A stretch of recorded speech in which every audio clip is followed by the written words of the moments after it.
In the quaint town of Zion, Illinois, where the days were usually filled with the laughter of children and the serene beauty of Lake Michigan, an air of innocence prevailed. It was a town where neighbors knew each other by name, and the worries of the larger world seemed far away. Laura Hobbs, with her wide, curious eyes and a head full of dreams, was a beacon of joy in her family. After moving from Texas following her parents' separation, she found solace in the welcoming arms of Zion. Here she lived with her mother, younger brothers, and was often visited by her doting grandparents. On a sun-drenched Sunday, the 8th of May, 2005, Laura, along with her brothers and parents, celebrated Mother's Day by the sparkling waters of Lake Michigan. Their laughter mingled with the gentle lapping of the waves as they flew kites in the azure sky. As the day waned, a sense of adventure stirred in Laura's heart. She yearned to explore more, to feel the wind in her hair and the freedom of the open paths. She reached out to her best friend, Crystal, a kindred spirit who shared her love for adventure. Both girls, innocent and fearless, were inseparable since Laura's arrival in Zion. Armed with their trusty bicycles, Laura and Crystal set out towards the local park, a familiar and cherished spot. It was a place where they had spun countless memories, a sanctuary of childhood joys. The park, with its sprawling green and meandering bike paths, was just a short ride from their homes. In the eyes of their parents, it was a safe haven, a place where their daughters could embrace the carefree days of youth. As the clock ticked towards evening, the girls pedaled away, their laughter echoing in the air, oblivious to the shadow of tragedy that was about to descend upon the town of Zion. Little did they know, their innocent ride was about to turn into an ordeal that would shake the very foundations of their community. Laura's mother, standing in the doorway of their modest home, waved goodbye as the girls rode off. The sun was beginning to dip lower in the sky, painting the clouds in shades of pink and orange. A gentle breeze carried the promise of a peaceful evening. In the Hobbs household, the day had been one of celebration and joy. But as the hours passed and the sky darkened to a deep blue, a sense of unease began to gnaw at Laura's mother. Dinner time came and went, but the girls were nowhere to be seen. At first, she tried to dismiss her worries. Perhaps they had lost track of time, or maybe they had stopped at another friend's house. But as the clock hands inched closer to 7, and the streetlights flickered on, her mother's heart grew heavy with worry. She called Crystal's parents, hoping for some reassurance, only to find that they too were engulfed in the same growing panic. The girls, always punctual and responsible, had never been this late without calling. Neighbors started to notice the concern etched on the faces of the parents. The close-knit community of Zion, where everyone knew each other's business, began to sense that something was amiss. Whispers and worried glances were exchanged as more and more people became aware of the girls' prolonged absence. Determined not to succumb to her darkest fears, Laura's mother tried calling her daughter's cell phone repeatedly, but each call echoed into the void, unanswered. The sound of the ringtone, usually a source of connection, now seemed to mock her growing despair. As the night drew in, the streets of Zion grew quiet, the usual evening bustle giving way to an ominous silence. In this small town, where serious crime was a rare occurrence, the sudden disappearance of 2 young girls was not just alarming, it was unthinkable. Finally, unable to bear the weight of her worry alone, Laura's mother made the decision that would start a frantic, all-consuming search. She reached out to the police, her voice trembling as she reported her daughter missing. It was a call that echoed through the heart of Zion, a call that marked the beginning of a night that would forever change the town. As the news of Laura and Crystal's disappearance spread like wildfire, the tight-knit community of Zion was jolted into action. Neighbors, friends, and even strangers united under a common cause to find the missing girls. The local police, recognizing the gravity of the situation, mobilized their forces and initiated a search operation. Houses were lit up as residents came out into the night, flashlights in hand, determination etched on their faces. The park, usually a place of joy and laughter, transformed into the epicenter of a tense search mission. Volunteers combed through the thickets, calling out the girls' names, their voices tinged with hope and fear. Police officers, accompanied by search dogs, scoured the area, their trained eyes looking for any clue that could lead to the girls. The bike path, where Laura and Crystal were last seen, became a trail of hope and despair, as footprints and tire tracks were examined for any sign of the girls. In the midst of this chaos, Jerry, Laura's father, stood out. Recently returned to the family's life, he was a figure of controversy and concern. His past, marred by criminal records and aggressive behavior, cast a shadow over his intentions. But on that night, his eyes mirrored the same fear and worry that gripped every parent's heart. The community's search stretched for hours, turning from a mission of rescue to a vigil of hope. As midnight approached, the reality of the situation began to weigh heavily on everyone's hearts. The possibility that the girls might have met with foul play was a thought no one wanted to entertain, yet it loomed over the search like a dark cloud. Zion, a place where neighbors were like family, and the worst crimes were petty thefts or occasional brawls, was not prepared for such a calamity. The innocence of the town was on the brink of being shattered. As the clock struck midnight, the search parties, weary and disheartened, began to disband, their hopeful shouts now subdued. The streets of Zion, once bustling with activity, fell silent, the only sound being the somber footsteps of those returning home, their hearts heavy with unanswered questions. The night gave way to a tense dawn, with the mystery of Laura and Crystal's disappearance deepening. The town of Zion, once a haven of peace and safety, now faced a reality it had never imagined, a reality where the innocence of childhood could vanish in the blink of an eye. As the first light of dawn crept over Zion, painting the sky in hues of soft pink and gold, the hope that had fueled the night's search began to fade. The volunteers, though exhausted, refused to give up, their spirits fueled by the faint glimmer of hope that the girls would be found safe. Jerry, despite the strain of the night, continued his search with a relentless determination. His past indiscretions were momentarily forgotten in the face of this crisis. He scoured the park, eyes scanning every inch of the underbrush, calling out for Laura and Crystal with a voice hoarse from worry. It was then, in the early hours of the morning, that a piercing scream shattered the quiet. The sound, raw and filled with agony, drew the searchers to a secluded area off the main bike path. There, in a scene that would haunt the town for years to come, lay the bodies of Laura and Crystal. The discovery was a gut-wrenching blow to the community. The girls were found amidst dense foliage, their bicycles discarded nearby. The scene was harrowing, a stark contrast to the innocence and youth of Laura and Crystal. The reality of their brutal end was incomprehensible, a nightmarish vision that stood in stark defiance of the peaceful town of Zion. As the police cordoned off the area, a heavy silence fell over the park. The volunteers, many of whom were parents themselves, stood in stunned disbelief, tears streaming down their faces. The loss was not just felt by the families of Laura and Crystal, but by the entire community. Jerry, who had stumbled upon the gruesome scene, was inconsolable.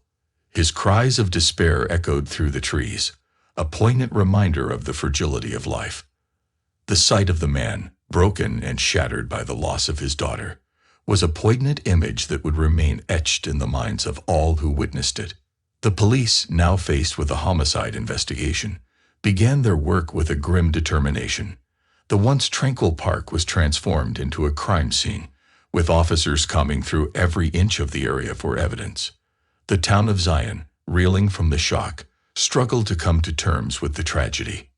The senseless loss of 2 young lives was a heavy burden to bear, a tragic reminder that even in the safest of havens, evil could find a way to strike. The innocence of Zion was lost that day, and the lives of its residents were forever altered. In the wake of the horrific discovery, the town of Zion grappled with grief and disbelief. The brutal murder of Laura and Crystal had pierced the heart of the community, leaving a void filled with sorrow and fear. Amidst this turmoil, The focus of the investigation began to shift.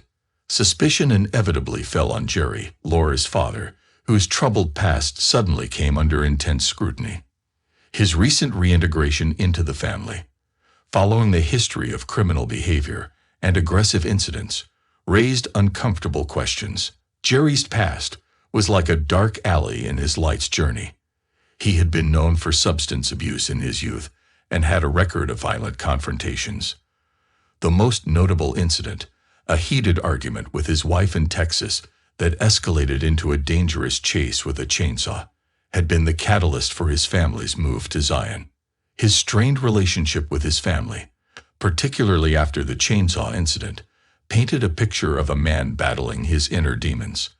This history, combined with the fact that he had discovered the girls' bodies, placed him squarely in the crosshairs of the investigation. The police, under pressure to solve the case and bring justice to the shaken community, began to delve deeper into Jerry's life. They scrutinized his every move since his return to Zion, searching for any clue that could link him to the crime. As Jerry faced the growing suspicion, the community's perception of him began to change. The man who had once been a part of their collective effort to find the girls was now viewed with a mix of fear and distrust. Whispers and sideways glances followed him, the weight of unspoken accusations hanging heavily in the air. The tragedy had not only claimed the lives of two innocent girls, but had also cast a shadow over a family struggling to find its way back to each other. Jerry's attempt to reconnect with his children and rebuild his life was now overshadowed by a cloud of suspicion and the haunting possibility that he might be involved in his own daughter's murder. In Zion, a town once marked by trust and close-knit bonds, the murders had sown seeds of doubt and fear, turning neighbor against neighbor. The community, once united in their search for the missing girls, found themselves divided, caught in a web of suspicion and grief. As the investigation continued, the question that plagued everyone's mind was whether the past could truly predict the present. Was Jerry a changed man, or had his dark history caught up with him in the most tragic way possible? The answers seemed as elusive as the morning mist that shrouded the town, leaving the community in search of truth and a family grappling with the possibility of betrayal from within. The investigation into the murders of Laura and Crystal intensified, with Jerry at its center. The police, armed with the knowledge of his past transgressions, began a meticulous examination of his recent activities. Every alibi was checked, every interaction scrutinized. Jerry, overwhelmed by grief and the growing suspicion around him, found himself in a relentless spotlight. The community, once his refuge, now viewed him through the lens of doubt and fear. His every move, his every word, was dissected for clues, for signs of guilt. The police interrogation was grueling. Jerry, who had returned to Zion hoping to mend his fractured relationship with his family, now faced a barrage of questions about the tragic events. The investigators pressed him on his whereabouts on the day of the murders, his interactions with Laura and Crystal, and his activities in the hours leading up to their disappearance. As the interrogation dragged on, the pressure mounted. The lack of concrete evidence against Jerry was overshadowed by the circumstantial links, his criminal past, his presence at the crime scene, and his tumultuous relationship with his family. The narrative began to form in the minds of the investigators, a narrative where Jerry was the prime suspect. Meanwhile, the town of Zion was in mourning. A somber atmosphere had descended upon the community. Candlelight vigils were held, and flowers and teddy bears piled up at the entrance of the park.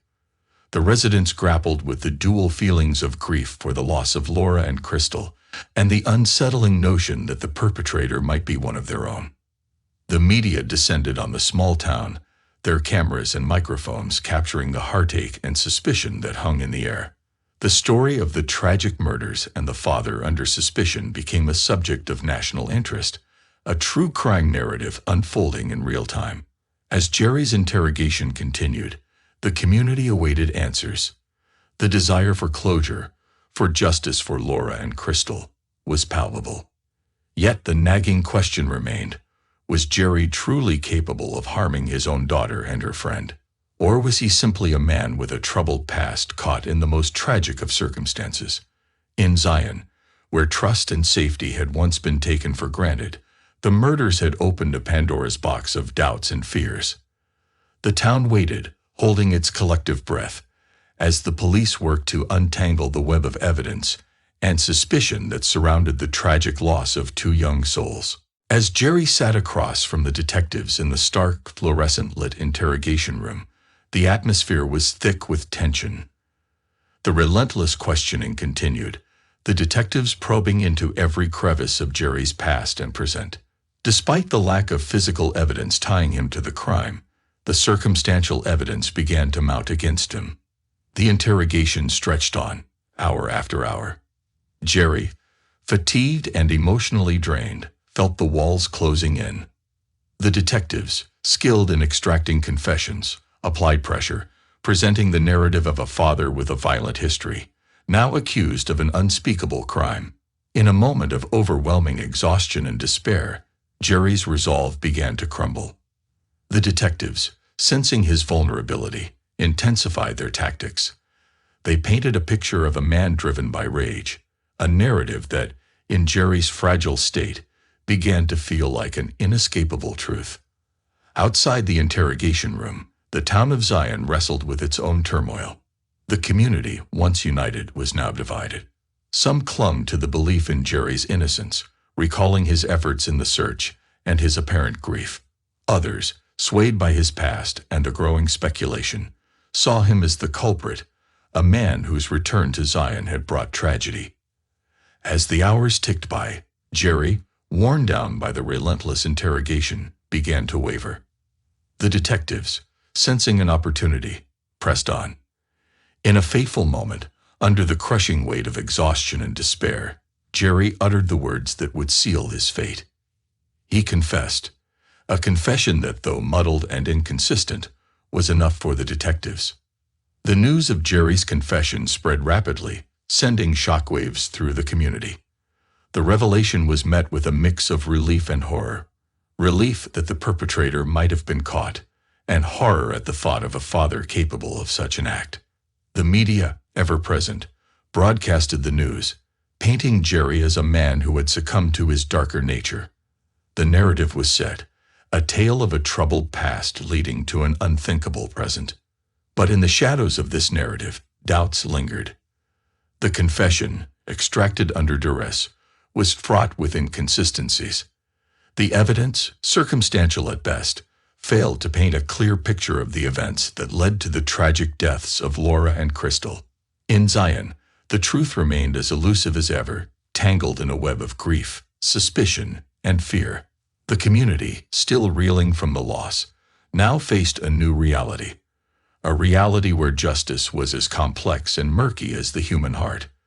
The question of Jerry's guilt or innocence hung in the air, a somber reminder of the fragile line between truth and perception. In the aftermath of Jerry's confession, the case that had so captivated and horrified the town of Zion seemed to be drawing to a close. However, beneath the surface, a current of doubt and unease began to stir. Jerry's confession, made under the intense pressure of a prolonged interrogation, started to show cracks under closer scrutiny. Questions arose about the validity of his admission. Jerry, a man already broken by the tragic loss of his daughter and the weight of his past, had been pushed to the brink during the interrogation. Legal experts and some community members began to question the methods used by the detectives, suggesting that the confession might have been coerced. In the quiet corners of Zion, whispers of a miscarriage of justice began to circulate. The narrative that had seemed so clear-cut started to blur. Was it possible that Jerry, despite his flawed past, was not responsible for the heinous act that had claimed the lives of two innocent girls? Meanwhile, forensic teams continued to comb through the evidence, seeking any trace that could shed light on the case. But the evidence that emerged only deepened the mystery. The DNA samples collected from the crime scene did not match Jerry, casting further doubt on his involvement. The revelation sent shockwaves through the investigation. The case, once thought to be nearing resolution, was now wide open again. The police, under increasing scrutiny, were forced to reconsider their stance. Was there another perpetrator, still at large, responsible for this heinous crime? In the heart of the community, a sense of unease grew. The fear that the real killer might still be among them rekindled the anxiety and mistrust that had only just begun to subside. The safety and innocence Zion once took for granted were shattered, leaving behind a community grappling with uncertainty and fear. As the investigation turned in a new direction, the focus shifted to finding the true perpetrator. Jerry's confession, now seen in a new light, became a symbol of the complexities and pitfalls of criminal investigations. The quest for truth in the case of Laura and Crystal's murder continued, a path fraught with twists and turns, leading into the shadowy realms of doubt and uncertainty. Zion, a town once united in grief, now found itself divided between those who clung to the belief in Jerry's guilt and those who advocated for his innocence. The case, far from close, had evolved into a haunting reminder of the elusive nature of truth and the fragile human condition. As the investigation into the murders of Laura and Crystal continued with renewed vigor, a startling development reshaped the entire case. The DNA evidence collected from the crime scene, which had already cast doubt on Jerry's confession, led to an unexpected breakthrough. In a dramatic turn of events, the forensic analysis identified a match for the DNA, but it wasn't Jerry's. The genetic material belonged to Jorge Avila Torres, a name unfamiliar to the small community of Zion.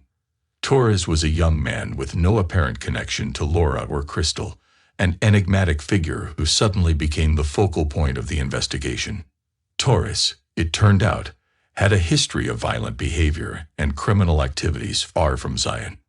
His DNA was entered into the national database following his involvement in a series of violent crimes in Virginia. The revelation that his genetic material was found at the crime scene in Zion was a shocking twist that sent ripples of disbelief and fear through the community. The police, now grappling with the implications of this new lead, launched a full-scale investigation into Torres' background and whereabouts at the time of the murders. They uncovered a disturbing pattern of behavior, painting a picture of a man capable of extreme violence. As this new suspect came into focus, the community of Zion grappled with a torrent of emotions. Relief that the true perpetrator might have been identified was mingled with anger and frustration over the misguided suspicion towards Jerry. The town's faith in the justice system was shaken, as the realization set in that an innocent man had nearly been condemned. For Jerry, the revelation was a bittersweet vindication. While it cleared his name, the damage to his life and reputation was profound. The scars of the ordeal, both emotional and social, would linger long after the case's resolution. The case of Laura and Crystal's murder, once thought to be a tragic tale of a father's descent into violence, had transformed into a chilling story of an elusive predator who had managed to escape detection, living in the shadows until a twist of fate brought his crimes to light. The town of Zion, once shattered by grief and suspicion, now faced the daunting task of healing and rebuilding the trust that had been so severely damaged. The capture and prosecution of Jorge Avila Torres became a crucial step in this journey towards closure and justice, a journey that had taken an unexpected path through the darkest corners of human nature. Jorge Avila Torres was detained and prosecuted. The city of Zion, once torn by grief and suspicion, watched as the true culprit of a terrible crime was brought to justice. The courtroom was a crucible of emotions: anger, relief, and a deep sense of grief at the lives so cruelly taken. Torres' trial was a grim affair. The evidence laid bare was irrefutable. The DNA linking him to the crime scene, his history of violence, and the chilling details of his other crimes. The prosecution painted a portrait of a man whose actions had caused irrevocable harm, not just to the victims and their families, but to an entire community. As the guilty verdict was delivered, a collective sigh of relief swept through Zion. Justice, long awaited and much debated, was finally served. For the families of Laura and Crystal, it was a moment of profound sadness and closure, a painful chapter in their lives coming to an end. For Jerry, The conclusion of Torres' trial was a vindication, though it could not undo the damage inflicted upon him. His wrongful accusation and the ordeal of the investigation had left deep scars. Yet there was a sense of redemption, as the community, once divided in their suspicion, now rallied around him in support and sympathy. The impact of the case on Jaén was profound. It had exposed the vulnerabilities of a small town and the complexities of the human psyche. The community, which had once taken its safety and tranquility for granted, emerged from the ordeal with a new sense of vigilance and a deeper understanding of the fragility of life. As the town slowly healed, memorials were erected in honor of Laura and Crystal, eternal reminders of the preciousness of childhood innocence. Their memories were etched into the heart of Jaén, serving as a poignant reminder of the tragedy that had befallen them. In the aftermath, Jerry sought to rebuild his life, though the echoes of the past continued to haunt him. He became an advocate for the wrongly accused, channeling his experience into a force for change. His journey from suspect to survivor was a testament to the resilience of the human spirit in the face of unimaginable adversity. The town of Jaén, forever changed by the events that unfolded, found a way to move forward. The bonds of community, once strained, were slowly mended. The case of Laura and Crystal, a story of loss, mistaken identity, and ultimate justice, remained a defining moment in the town's history, a somber reminder of the complexities of truth and the enduring quest for justice in the face of tragedy.